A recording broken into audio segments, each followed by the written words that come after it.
মাগো তুমি একবার খোকা বলে ডাকো, মাগো তুমি একবার খোকা বলে ডাকো।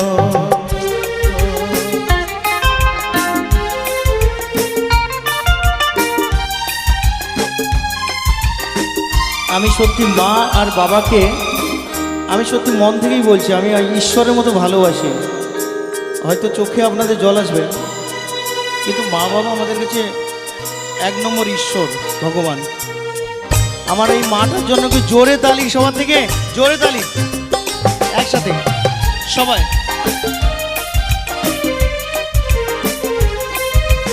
তোমার কথা শুনবো বলে অধীর হয়ে থাকি, এত দুঃখ বলো মাগো কোথায় আমি রাখি।